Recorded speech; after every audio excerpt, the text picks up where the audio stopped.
we are now moving to the next session, which is building the next cohort of emerging scholars for higher education.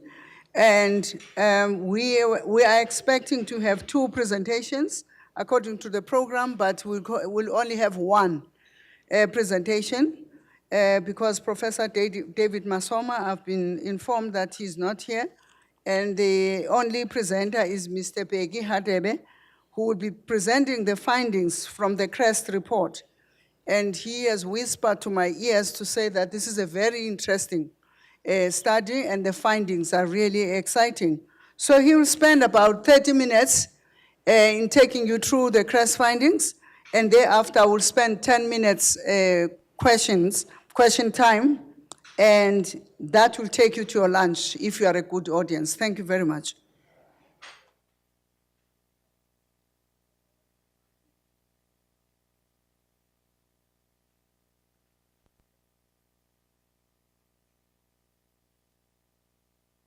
Thank you very much, Chair.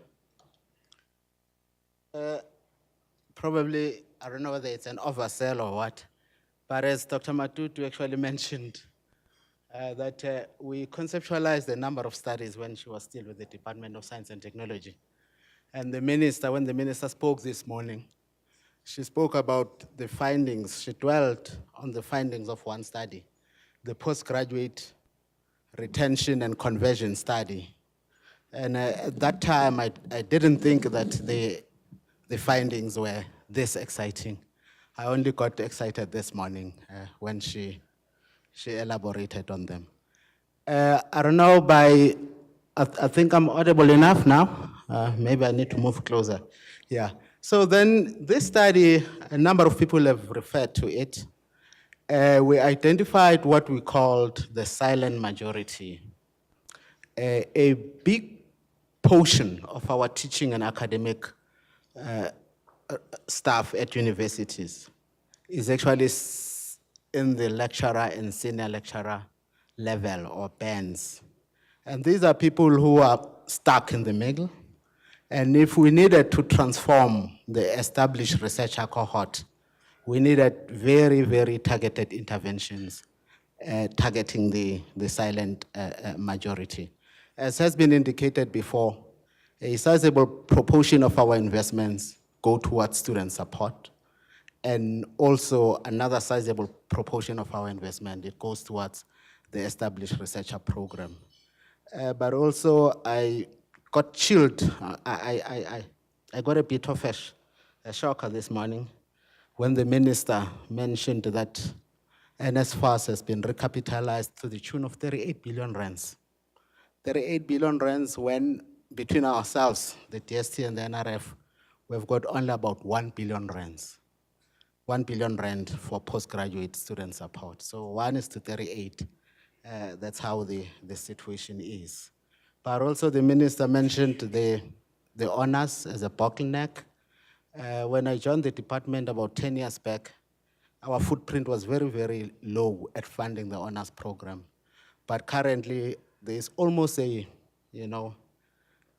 we fund them in equal proportions. That is the honors and the masters and the PhD. So out of the 15,000 students that we're funding, we are equally spread in the postgraduate pipeline. Now, on the relevance of the study, I've mentioned this. SACHIs and COEs are receiving a fair amount of funding. Students, they are. But then, owing to the limited resources, our footprint is very limited at the emerging researcher cohort. So the department, in conceptualizing or formulating the problem for this study, we consulted with the DVCs of research, and then we also commissioned Universities South Africa to project manage the study on the behalf of the department. And a number of members a number of people who are around here were the founding members of the study. I can recognize Dr. Thandi Mgwebi, who at the time thought that we should refer to them as the sleeping beauty and not the silent majority. Now, part of defining the problem was that if you look at an instrument that is dedicated for emerging researchers at the NRF, you've got the Tutuga program. which awards research grants. And these are the number of grants awarded over a 6-year period. And that is the average size of the grant, excluding bursaries.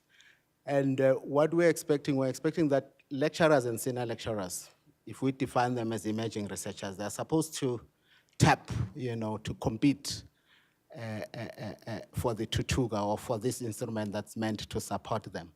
But if you look at the numbers that are supported, very, very small compared to the plus minus 13,000 lecturers and senior lecturers in our university system. Now, then this is the question about if we need to transform the established researchers, we need to come up with fast-tracking interventions to tap into the PhD qualified research inactive silent majority that is sitting at the lecturer and senior lecturer levels.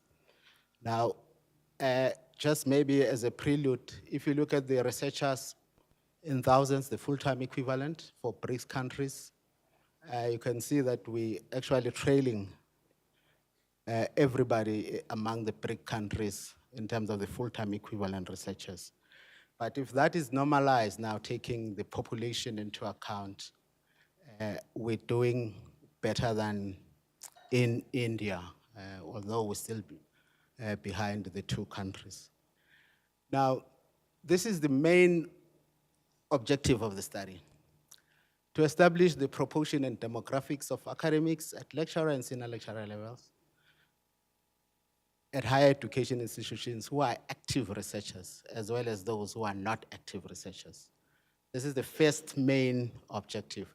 And this main objective is actually broken down into 4 subsidiary objectives. One is to say, what is the profile of lecturers and senior lecturers in the system? The second one is to say, what is the proportion of lecturers and senior lecturers who are actively publishing, which is one meaning of being research active. And the third one is, what is their proportion who are actively applying for funding, which is another meaning of research active. And the third one is to actually look at the lecturers and the senior lecturers who are both publishing and also actively seeking for funding. Now, the first major question then, if you look at the composition of our full-time, of our permanent instructional and research staff in our universities. And this is 2014 figure. As Dr. Diane Parker was presenting, the figures here are actually corroborated by the figures that she put up, although she put up 27 figures which are still unaudited. But things have improved by probably 2 percentage points from the data that is presented here. Now, if you look at the professorate, they account for 11%, and the associate professorate, the professorate for 12% and the associate professorate for 11%. And you have got the junior lecturers accounting for 5% of the 17,757 permanent instructional research staff. Now, our interest in this presentation are the lecturers and the senior lecturers. So between the two of them, we've got about 12,000 persons. And 45% of them are actually lecturers, and 27% are senior lecturers. Now, 72% of the total teaching and instructional workforce is sitting at the lecturer and the senior lecturer levels. Now, if you were to look at the gender breakdown of the two bands, you'll see that women are underrepresented considering their presence in the population. Women constitute 46% of all senior lecturers, and they constitute 53% of all lecturers. And in terms of the population, I think it's upwards of 55%. So there's an underrepresentation of women. Now, if you look at race, the composition by race, blacks, that will be inclusive of Africans, coloreds, and Indians. Also, they are underrepresented in both bands, and they constitute, blacks constitute 43% of senior lecturers and 63% of all lecturers. And the figure that was put by Dr. Diane Parker, actually, it showed that blacks constitute close to 90% of the total population. So there's an underrepresentation of black. But then, if you look at the PhD qualification, now, here, only 56% of senior lecturers have PhDs. And the figure from Dr. Dan Parker was 59 as of 2017. And only 18% of lecturers are PhD qualified. And the figure, the updated figure was 20% from Dr. D. Parker. Now, then this slide, what it looks at, if you look at the total staff members who do not have a PhD, so it will be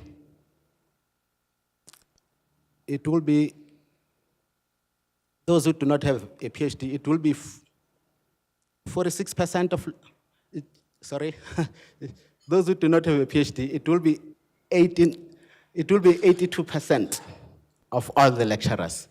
Remember, lecturers were about 8,000. So those who do not have a PhD will be 6,400. And then the senior lecturers who do not have a PhD, 44% of the senior lecturers do not have a PhD. So that 44% equates to 2,100 of the 4,700 that you see there in blue. Sorry about that. Now, if you were to look at them by age category, you'll see that close to about 3,800 will be, they do not have a PhD, but they are younger than 40 years. And if you were to extend the age category to 50 years, you'll see that there will be a total of about 8,588, both senior lecturers and lecturers who do not have a PhD. Now, this was not extended to those who are 60 years and below. But then the question was, looking at the useful life, could we then consider the first, maybe the 3,800 who are 40 years and younger and do not have a PhD, could we consider them as a silent majority? Or could we consider the 8,588 who are below 50 and do not have a PhD as a silent majority? This was raised as a question by the service provider, which was the CREST, because they argued that we did not formulate the problem correctly in terms of who is the silent majority. And internally at the DST, we defined the silent majority in terms of the qualification, the age, and also the rank. But then it was part of trying to define for the system who do we consider as the silent majority. Then the second question, then they looked at who is publishing among the lecturer and the senior lecturer cohort. They looked at the CREST, the knowledge base, and they found that of the 4,200 senior lecturers, about 2,000 of them appear as publishing authors in the CREST database, and that equates to 42%. 42% of the senior lecturers are categorized as actively publishing. And when they looked at the lecturer cohort, they found that of the 7,940 lecturers, only about 2,000 are publishing, which equates to 25% of the lecturers. Now, you juxtapose the 25% of the lecturers that are publishing against the 18% that has PhDs. And you also juxtapose the 42% of the senior lecturers that are publishing against the 56% that has PhDs. Now, in previous studies, they had established, that is the service provider, CREST, they had established some form of a correlation between having a PhD and publishing. So it's likely that the 42% of the senior lecturers that are publishing, they come from the 56% of the senior lecturers who have PhDs. And also, by the same reasoning, it's likely that the 20% of the lecturers that are publishing, they come from the 18% of the lecturers who have PhDs. Now, this summarizes from the total of 4,706 senior lecturers, that is the 56% with PhDs, which is 2,643, but 2,000 of them actually appear as actively publishing. Out of this plus minus 8,000 lecturers, 1,500 plus minus have PhDs, and then 2,000 about are classified as actively publishing. So if you had to look at who is actively publishing from both cohorts, you'll say about 4,000 actually are classified as actively publishing. Now, the next subsidiary objective was to say what proportion of these lecturers and senior lecturers are actively applying for funding to the NRF and also actively publishing. Now, from the knowledge base, they actually send data of the publishers with unique IDs, traceable IDs. They send it to the NRF so that the NRF will go towards their database of who is actually applying for funding. So out of the 3,673 publishing authors with a valid ID, the NRF was able to dig data for only 1,133 who were in the system, who had been in the system applying for funding or receiving funding, which is actually 31% of the sample. So a finding is actually made there that out of the publishing authors, only about 30% have actually gone to the NRF to seek funding. Now, there was a problem here as well because there is no one-to-one match between an emerging researcher individual out there who's looking for funding from the NRF. There is not a single instrument. So as an emerging researcher, you can actually receive your funding from a number of instruments, including cross-cutting instruments. You could also be an emerging researcher benefiting from the next generation or from other strategic and infrastructure instruments. Now, this is then to say, out of the publishing authors, only 30% of them actually were active in seeking funding from the NRF, and about 70% of all senior lecturers and lecturers have not applied for funding in recent years, and they looked at a period of 10 years. Now, I think the next paragraph is actually trying to problematize this notion of a silent majority or an emerging scholar, because the definitions, they vary from the DHET to the NRF and also to the DST. And the recommendation is that we need to sit down and come up with a common definition of what an emerging researcher is. Now, the second part of the study is a qualitative study to look at what are the enablers and the impediments to increasing the number of emerging researchers, or to improve the research activity among emerging researchers at systemic, institutional, and individual levels, and make recommendations in that regard. So for this study, then there was a web-based survey, which actually included about 3,000 academics, not necessarily limited to the senior lecturers and the lecturers, because then when you're looking at other contextual factors, then there are other stakeholders who must make pronouncements. Now, this was followed then by the qualitative interviews to about 124 interviewees. Now, based on the returns, the 3,000 returns from the survey, they divided the respondents into 5 categories. And the key operational word there is research, it's activity. It's a research activity. So there was group A, inactive young lecturers or senior lecturers without a PhD. Group B was the active young scholars, probably with a PhD, active lecturers and senior lecturers. Group C was the active older scholars. Group D, the underqualified older scholars. And then group E, your established active scholars. The reason for this was to assess, how the different factors played themselves out to the different respondents groups.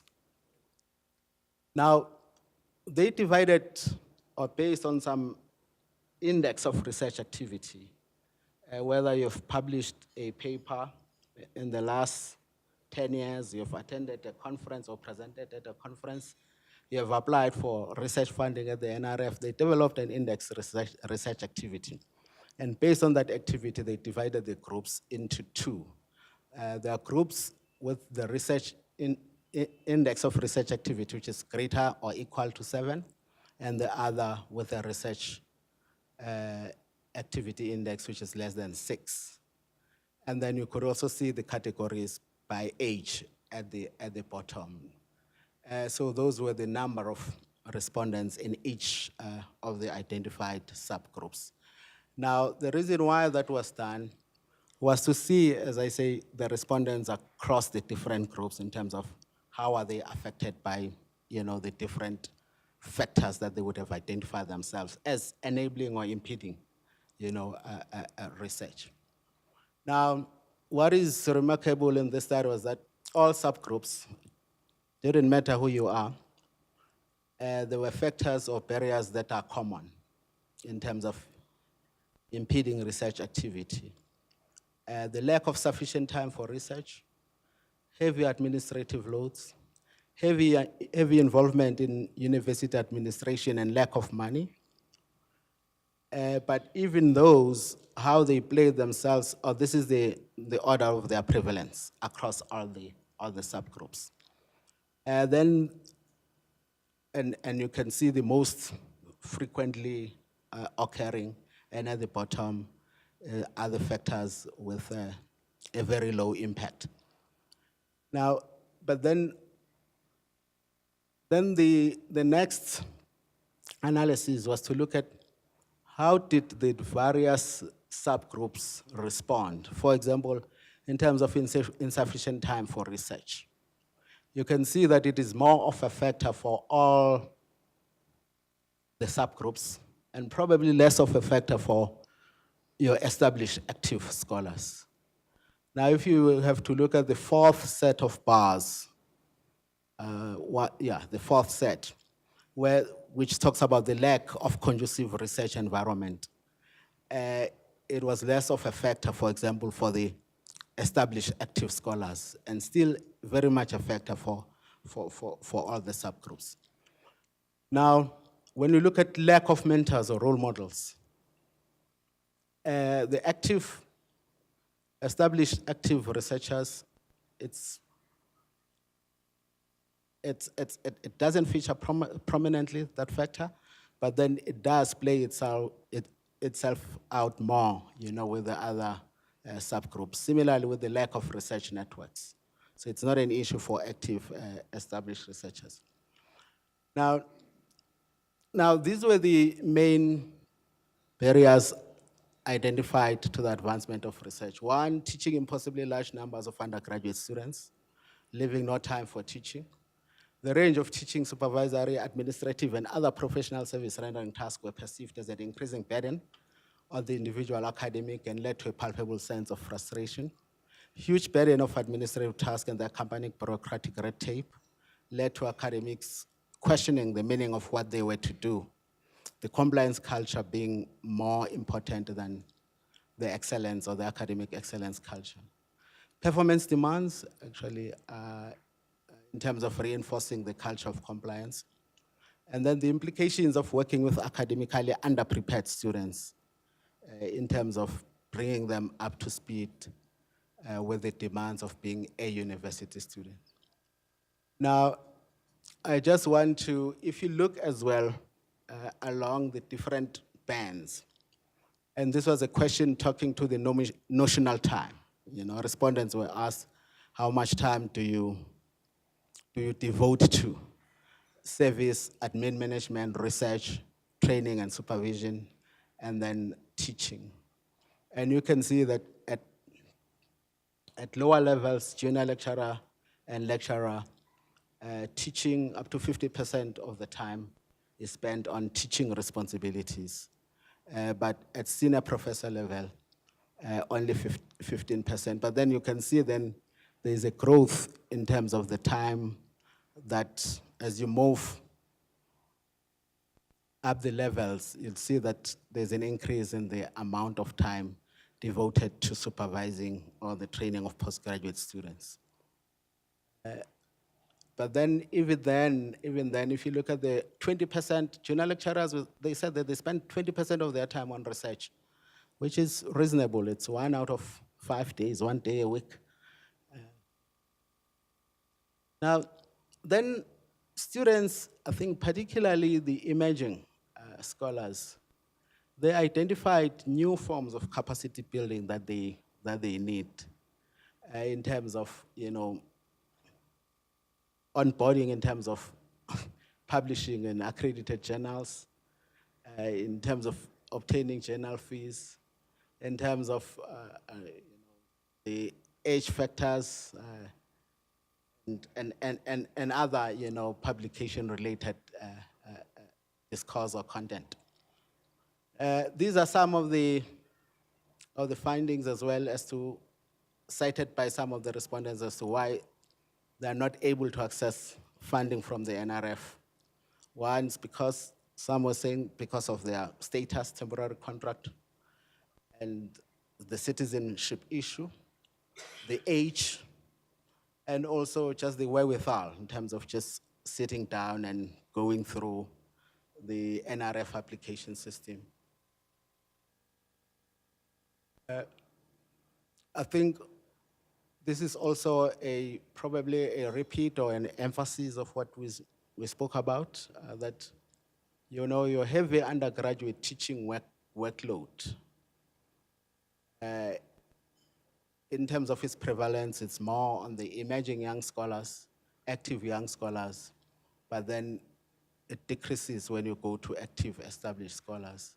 Lack of conducive environment, I think it repeats what was in the bar graphs. Now then, these were the recommendations, and the recommendations, they are just that at this moment, because together with University South Africa, we're going to embark on public consultation as we try to distill from these recommendations the implications for policy.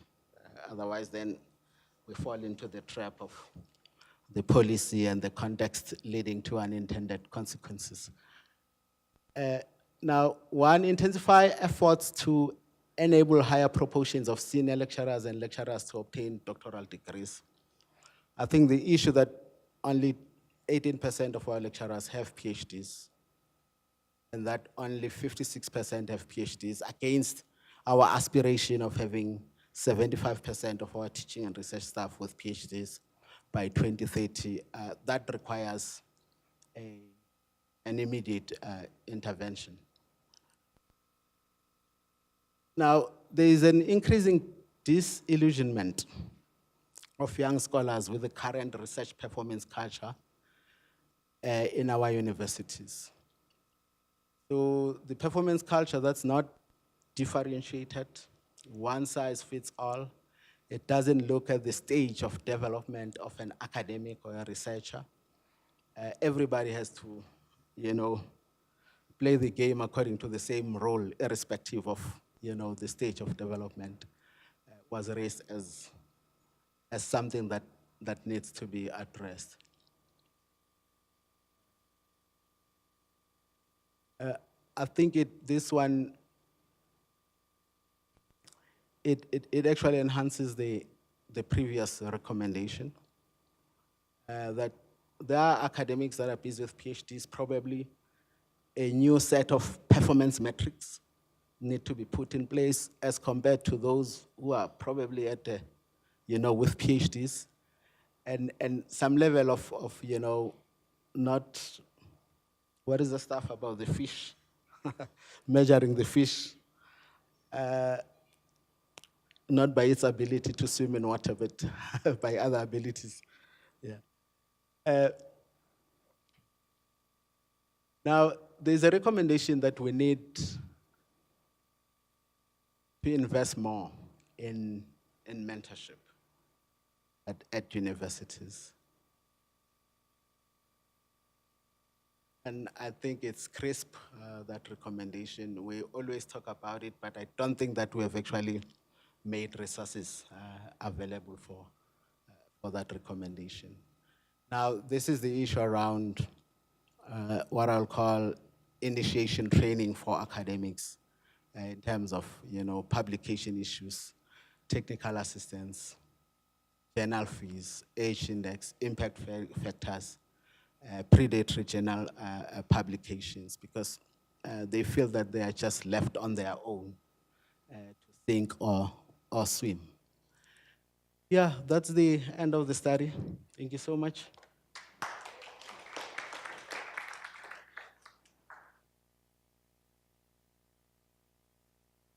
Thank you for that great presentation.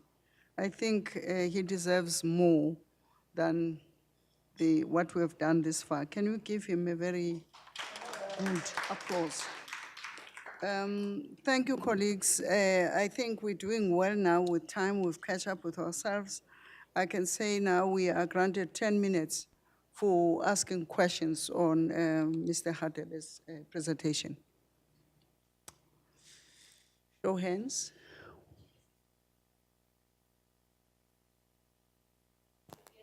Okay, thank you. Thank you. Questions and comments? 1, 2, 3. I'll take 3 hands and see how far that takes us with 10 minutes. Thank you. I'm Gail Ramon from the University of Cape Town. I was actually interested in one of the percentages you gave us, where you said that 31% of academics had applied for funding, had applied or received funding. Now, I'm worried about those that applied and didn't get the funding.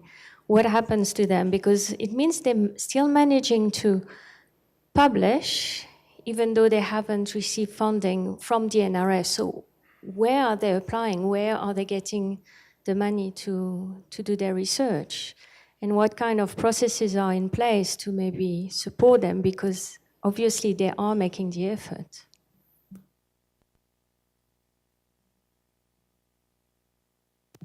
So I have 2 questions. One is related to that. It seems to me that, by whatever measure you look at it, the NRF has too little money to be serious. I mean, if you're taking out of 30,000 staff members and you're supporting emerging researchers at the number of 700, you're not even making a dent in the system. And we've got a problem. We've clearly got a problem. And in the absence of having more money, how do we deal with this? And the question that I want us to go back to, which seems to me the nub of where our solution should lie, is how do we make the system spend money? The universities have some money, the NRF has some money, we know that the industry has some money, we know that other institutions have some money. And I'm just, can we look at a mechanism where we bring this money together so that it actually starts having impact? Because when you start adding the R1 billion here and a couple of 100 million rand there and the 20 million rand there, if you start thinking about spending cleverly, you may actually be able to double or triple that amount.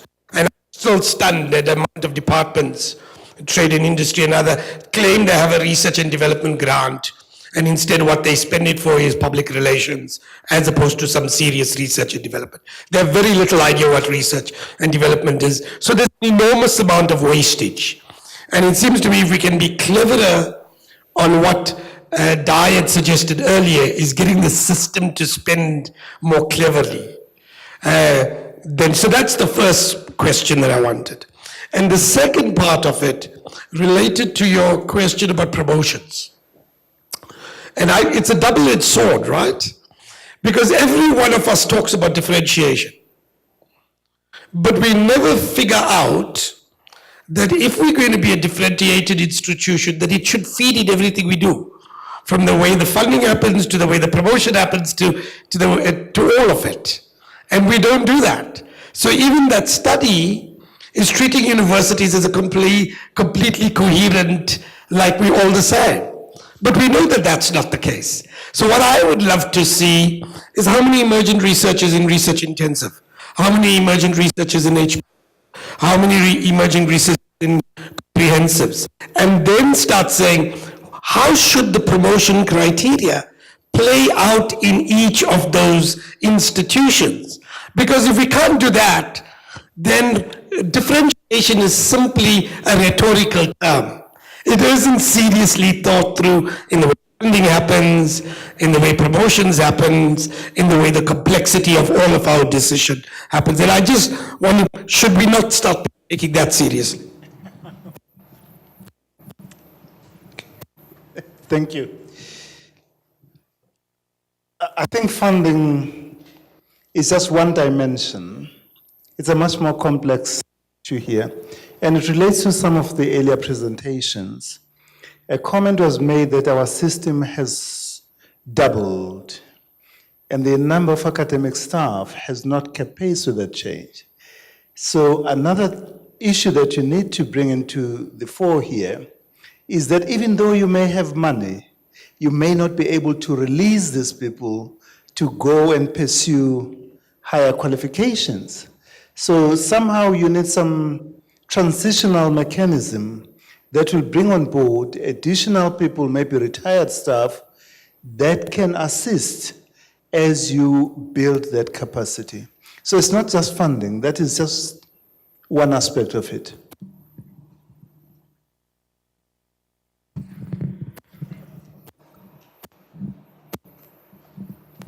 So two comments from me links very clearly to the previous comments, and I'm very happy that Xoliswa went first, because I think sometimes that we have a simplistic approach to say if there's more money, then we will be more effective. But it doesn't negate what Adam has said.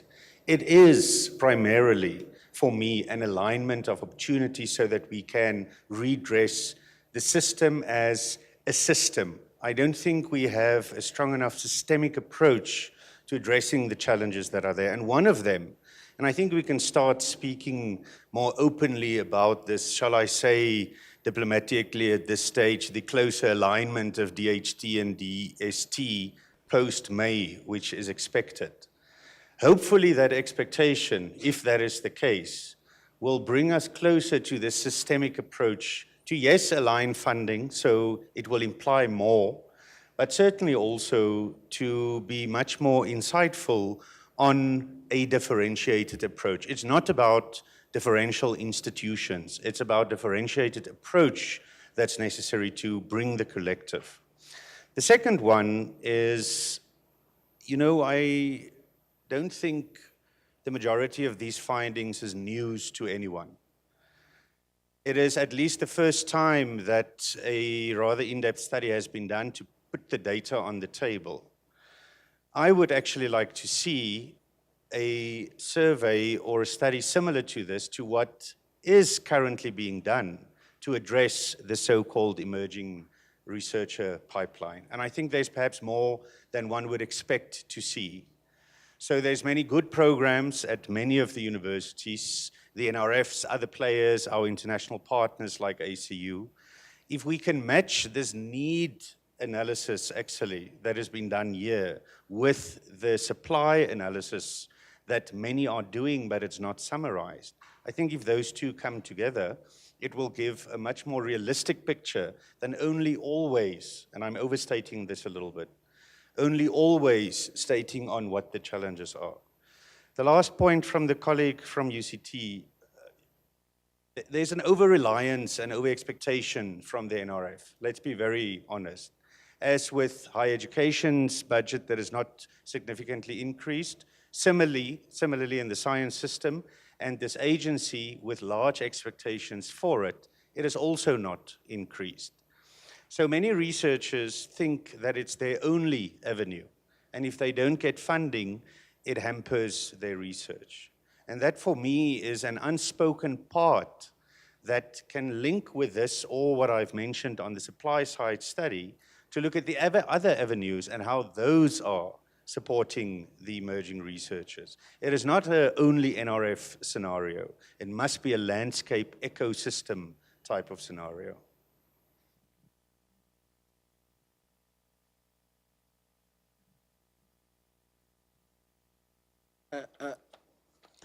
Thanks very much. I would actually say I'm not here to provide answers, but just maybe to deepen, the discussions. I think we all know funding is an issue. And just reflecting on the DST budget allocation, I mean, there was a time when we had healthy increases, but that came to a stop about 2013, 2012. So our budget has not grown in real terms from about 2012. So the submission to try come up with a coordinated, coherent, and a collaborative response to some of our problems, I think it's something that we need to look into seriously. And we are trying to do that with the Department of Higher Education and Training and the NRF, because we meet, for example, on a trilateral basis, trying to look at systemically at programs like, for example, the University Capacity Development Program, to see what is it that we can actually do, in between the spaces.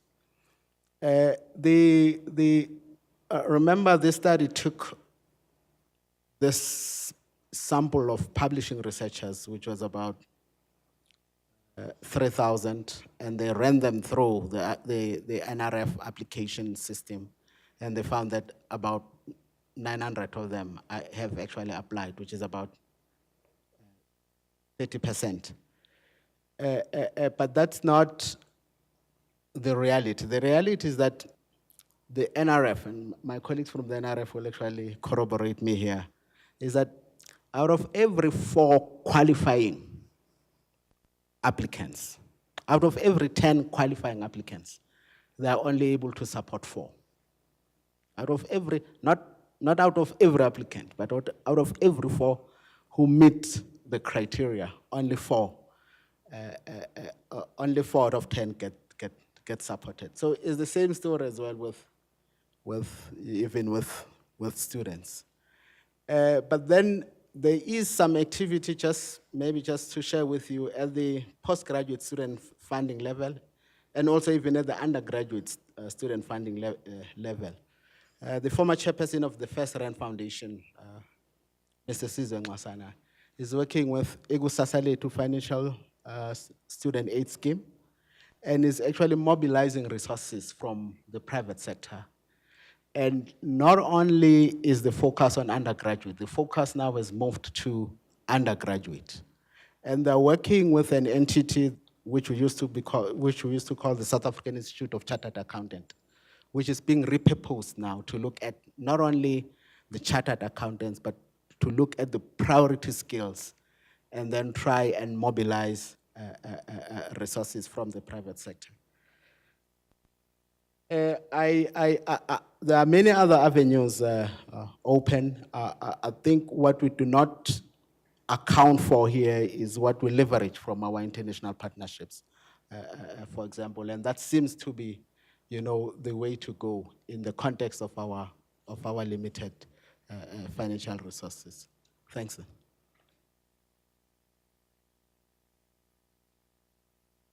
Thank you very much. I will take the last round of questions. One. Good afternoon. I'm Terina Taron from Stellenbosch University.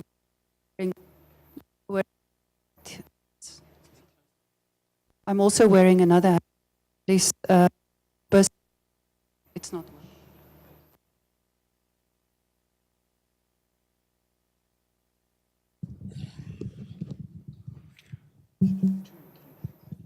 Thank you. I hope this works better.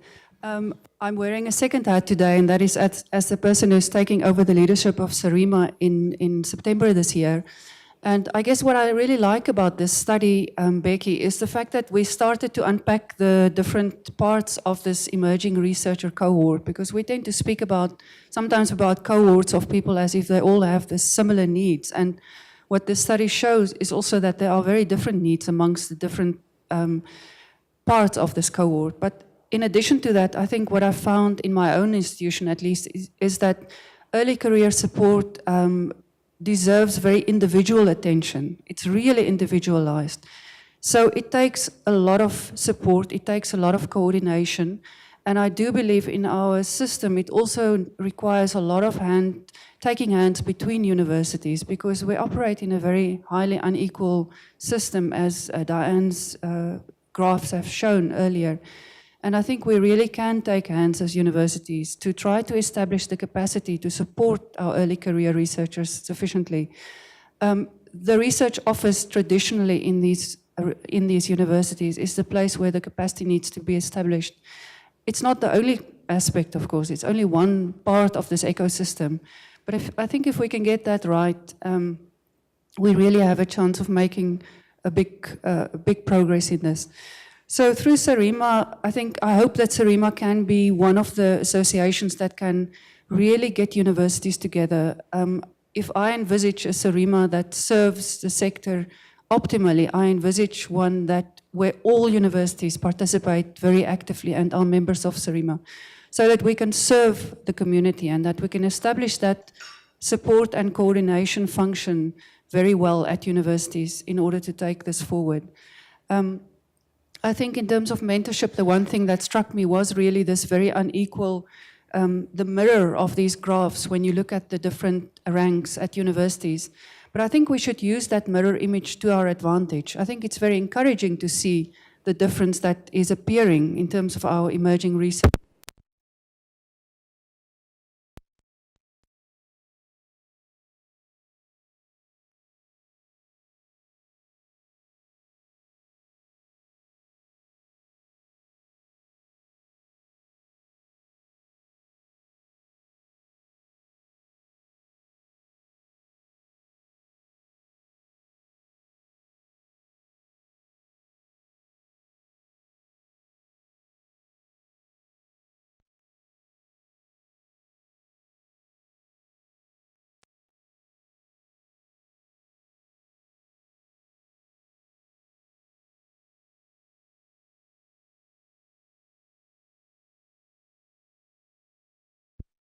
Is a strategy that we need to unpack, because I often see that we present these results at forums such as this, and then we come again the next year and the year after that, and I don't necessarily see how we scale it in a way.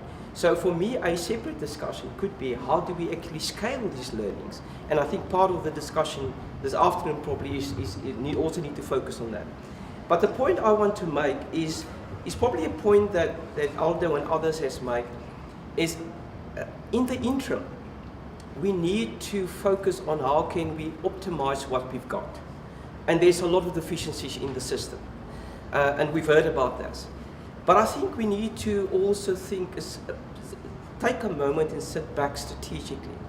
And if we really talk about the system of innovation, which effectively talks about industry, science council, I'm talking about South African context now, universities, University of Technologies, how do we optimally utilize that system?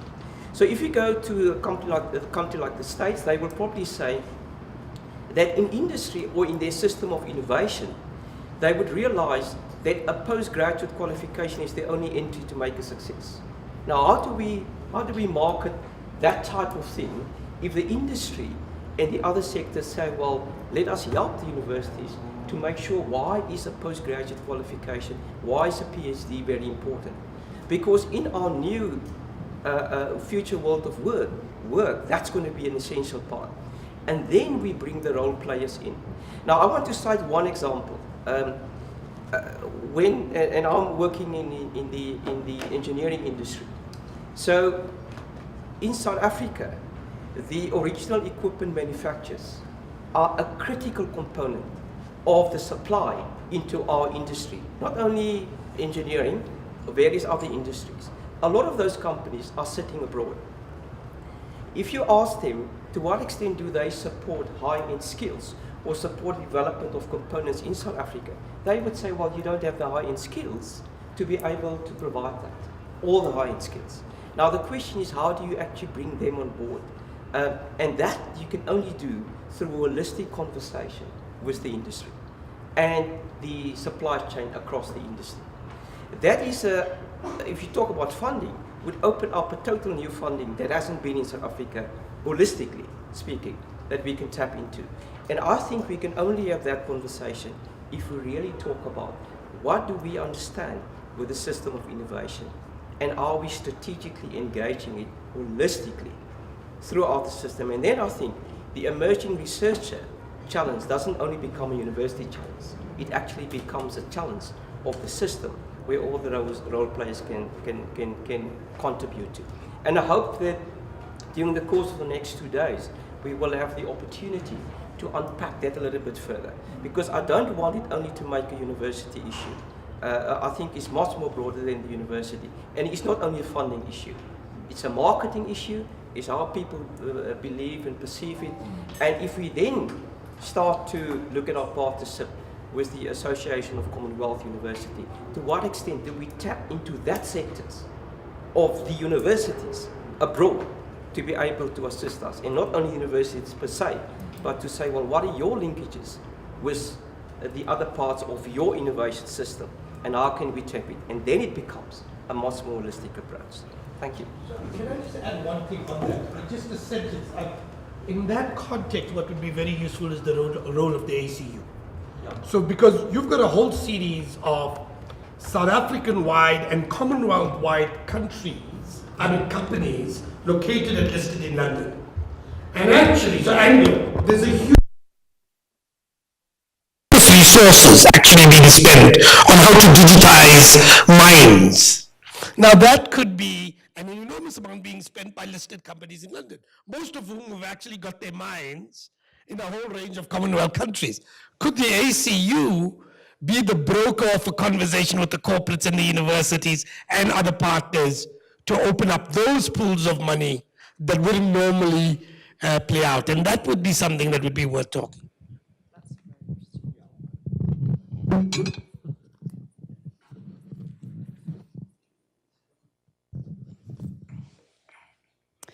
It's Tenjo Meiwa here, UNISA TVC Research.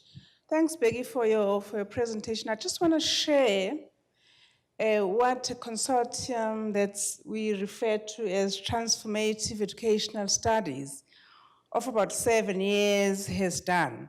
And I believe that we need to be looking at, despite all the challenges that we face, in terms of where have we made progress, possible some of the statistics that Bheki has shared with us, we've actually made a huge dent there. I'd like to read more closely in terms of how this consortium of universities, UKZN, Walter Sisulu University, DUT, UFS, and forgotten that, the 4th university. But this is a project that over the last 7 years, we've been looking at how what we've been terming staff students. These are lecturers who enroll for master's and doctoral studies. And what we do is we say, let's look at how we could use what we call elsewhere action research, but what we've termed quite consciously so, self-study. To say the work that you do on a daily basis, how do you bring in scholarship in what you do? And how do we, from the work that we do, the on-the-job practice, from that we produce masters degrees, doctoral degrees, books, publications, and all of that. And the NRF, I have to thank the NRF for having supported us for the last 7 years. We've produced 3 books in the last 7 years and a number of publications. So what I think we need to be also looking at in contributing towards the early researchers' career development is to check on what practices are across the country existing, and in particular this case of transformative educational studies that I'm making reference to. Thank you very much. I think at this moment in time, it's important to say thank you to the Department of Science and Technology for that wonderful presentation and sharing with us the findings of the research that was done. And I would also want to thank you for your meaningful engagement with this presentation. We are now sitting at almost 1:30, and it is time for you to enjoy lunch.